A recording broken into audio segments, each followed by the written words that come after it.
Hey, Nick here with a behind the scenes video for the road trip. There's a fish tank in the room with me, so don't mind that. Nothing I can do about it. Fish has got to live, you know? So I know most behind the scenes stuff comes after the film is released, but we're making some exceptions here because it's interesting. Today we're taking a step away from the drawing that I did in the last video, and I'm moving towards some more animated content. So I don't know if this is how we're going to do most of it, but I'm liking it so far. I'm going to be doing renders and putting them as like my updates, so I have an easier time keeping track of what I'm doing for the road trip. So to get right into it, I am starting out with scene 1 with some of the props, some of the more animated stuff. And the first thing is the van here. So first thing was first, I had to model and texture it, which took a decent amount of time. I had to actually come up with what I wanted the van to look like, and I had to model it so that it can be rigged, which is interesting. Then we went ahead and rigged it, and I got all the doors, the headlights, the sunroof, the windshield wipers, what are the other things? What are they called? The windows themselves also rolled down. That's pretty cool. And next up is, of course, we need to make the van move. Because if the van doesn't move, then it's not a very good prop. So I went and got it to follow a path in which, if you notice, the tires turn to follow the path that it's driving along. And if you look real close, the steering wheel also works accurately to real life, which means that it turns 3 full rotations, which was like 1096 degrees or something like that. That's probably not accurate. I just got that off the top of my head. And the wheels themselves on a car, first of all, only the front wheels turn, and they turn somewhere around 45 degrees to either side, for those of you that are wondering.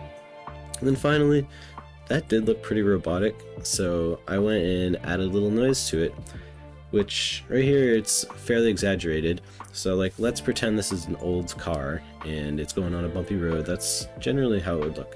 And for faster scenes, I'm going to dial it down a little bit, make it less noticeable, and it should look good. And that's the van. Now I need a Monopoly board. Super simple, I don't have to make it fold or anything. The whole purpose of the Monopoly board is to sit there in the spot that it's in. I'm not going to talk about that now. Maybe we'll talk about that when I start animating. I don't know if I'll do that sort of thing or if we'll just stick to modeling. But yeah, here's the Monopoly board.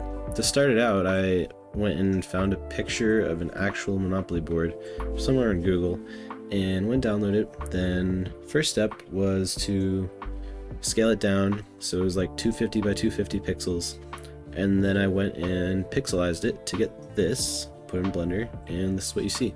I also needed a map for this scene, which I wanted to look pretty good. Sure, we're going for a rather low poly style, but I still want I want the animation to be high quality, if the models themselves aren't so high quality.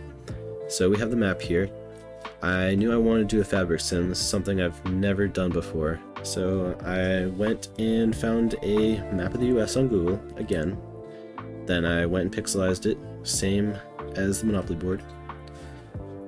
Brought it into Blender. It's actually a 2D plane, doesn't have any 3D geometry at all. And then I went and rigged it, and this right here is what you see. I'm told that it's very reminiscent of Doctor Strange's cape in the way that it moves, so I take that to mean I did a good job. And then after the rigging, we got into some more complicated stuff. I actually needed to make the map rip, which turned out to be quite the struggle to get this style of rip, so that it would retain the low polyness of it, but also show a rip. So the first attempt, I finally got it to rip.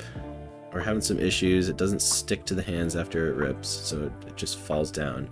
Then I go and it sticks to the hands, but we are still having some Z-fighting issues.